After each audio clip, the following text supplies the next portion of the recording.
Hello, and welcome to the Spiritualist Circle of Light. Would like to open with prayer. May God, who in the mystery of his vision and power transforms his white radiance into his many-colored creation, from whom all things come and into whom they all return, grant us the grace of pure vision. Amen. God bless. In our last presentation, we were introduced to Ialdabaoth and how he was the first of the powers that be, or the archons, the interpreters of law. We also learned that Ialdabaoth turned away from Sophia, turned away from Barbelo, turned away from spirit, and he joined himself with Unreason, which was with him, and called the powers into existence. 12 angels under him, each in his Aeon according to the model of the Imperishable Aeons. When Spirit willed something to come forth, Logos followed. Spirit willed something to come forth. Will, determination, and Logos followed. The Word followed, and the Word stood with will, and stood with mind, and stood with Christ. The Word is power, simply put. And Ialdabaoth, being willed forth by Sophia, joined itself with Unreason.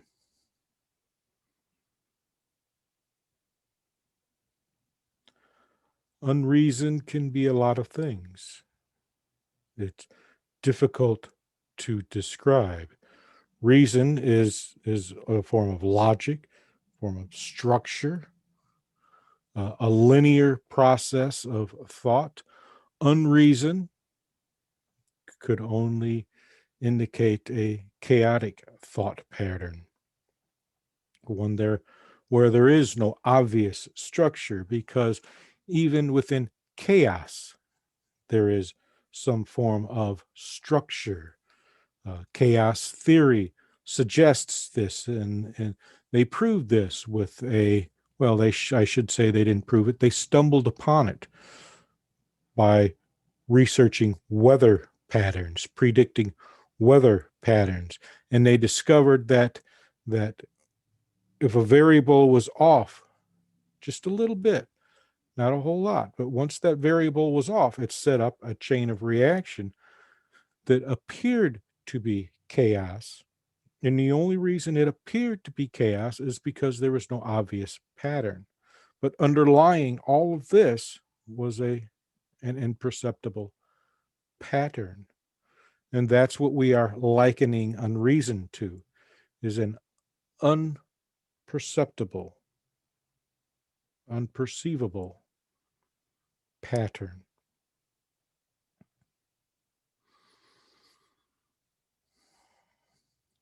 Through unreason, the powers were called into existence, only they were already here. If we were to invoke the Hermetic principle of polarity, then we would know that within each of the emanations that we spoke of, within each of those emanations, its opposite was contained within it. But with these emanations, these opposites were complementary and not in opposition. And that's what Ialdabaoth represents, is opposition.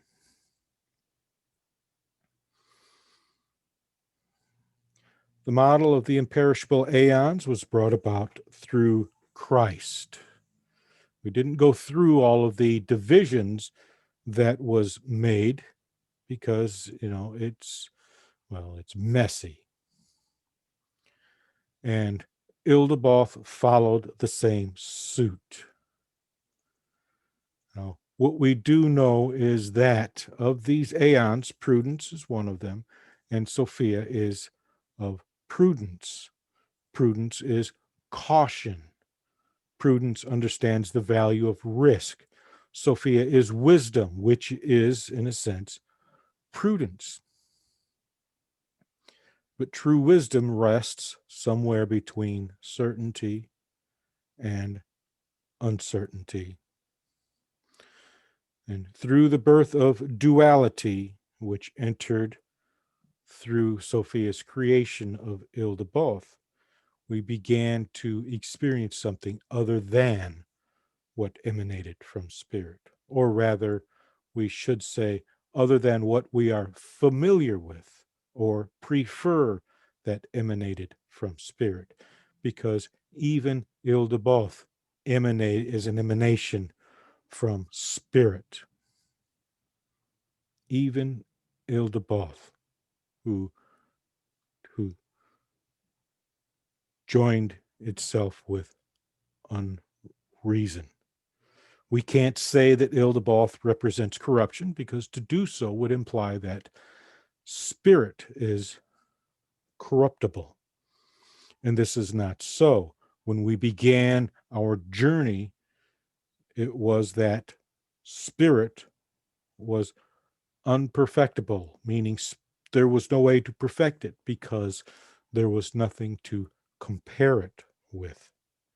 The only thing we have to compare Ialdabaoth with is Christ, because they both created in a similar fashion.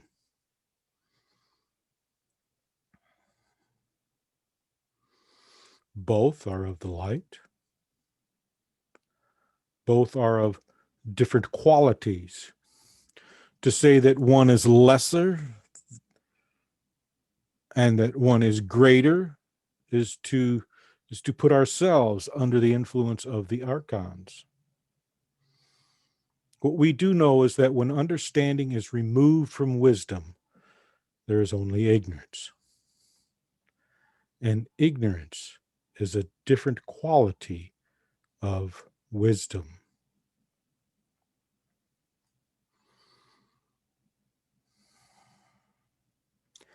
And he, Ialdabaoth, ordained that 7 kings rule over the heavens and over the chaos of Hades. He decreed 7 kings should rule over heaven. Kings are very specific.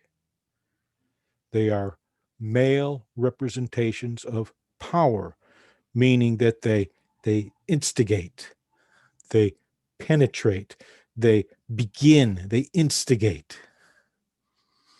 That is what male power is about.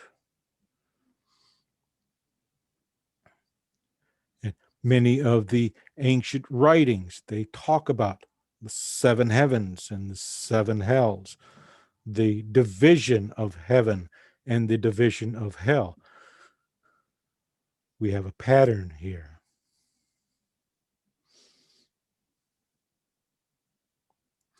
The idea of heavens and hells is traced back to the early Babylonians, but even then it was old. And we should keep in mind what's going on, because Ialdabaoth ordained, and by ordaining he authorized. He created the 7 hells, the 7 heavens. They are not directly of spirit, which is unity, of course, because they are divisions. Ialdabaoth authorized a sense of order, within chaos, because that's what chaos is. Chaos is an imperceptible order, because there is order within chaos. We do not see it.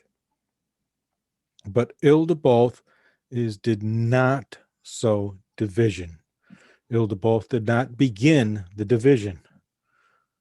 The division was brought about through Sophia. He was a product of the division. And being a product of division, that was the pattern laid out before him.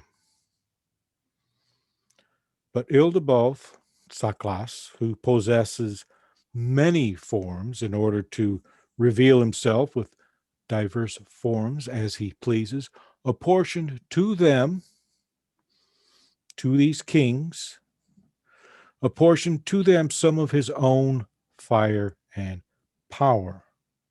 He did not give them any of the pure light, which he drew from his mother, Sophia. He gave to them some of his own, but he did not give any of the pure light.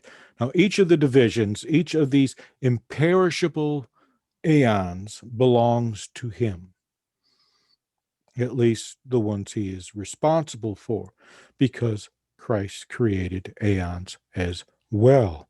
And through each of these divisions, these imperishable divisions that Ialdabaoth created, unreason is revealed. Unreason is found in ignorance. Unreason is found in recklessness. Unreason is found in greed. And all of these and all the rest reveal Ialdabaoth, which is beginning to appear to us to be foolishness. Only Ialdabaoth is not a fool because he withheld the pure light, meaning he did not connect unreason with wisdom. He did not connect chaos with wisdom, though wisdom resides within chaos. But he alone knows truth, and he withholds it from the imperishable aeons that he created. He withholds the truth, and by withholding the truth, he creates ignorance. By withholding the truth, he encourages recklessness. By withholding the truth, people reach out in greed. All of these reveal Ialdabaoth. The pattern that is being laid before us is that Ialdabaoth patterned his vision after the spirit. His divisions are the same as those of Christ, and Christ is of spirit and Barbelo. So we could say that all that Ialdabaoth created, which in some instances, some circles, this is it, the world in which we experience is a creation of Ialdabaoth. And they say it is a deception, but it is not. It is not a deception because he is not a deception. He is of his mother. He is of the pure light of Sophia. And Sophia is of spirit. Sophia is of Christ. Christ is of Barbelo, and Barbelo is of spirit. This is all of the pure light. This is not a deception, but an extension. Because Ialdabaoth is of Sophia. Though she created without the support of others, what she created is still a part of what they are, because she is a part of that.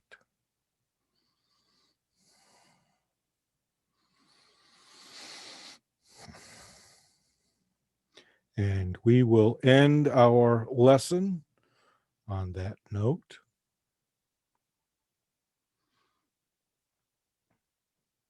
I hope you are taking advantage of this. Look at our previous presentations, and you will see a pattern here. But you will have to look for it. I want to thank you for allowing me to share. With collected minds, we are at the command of the divine, that we may obtain blessedness. Amen, and God bless. The opening and closing prayers are from the Svetasvatara Upanishad.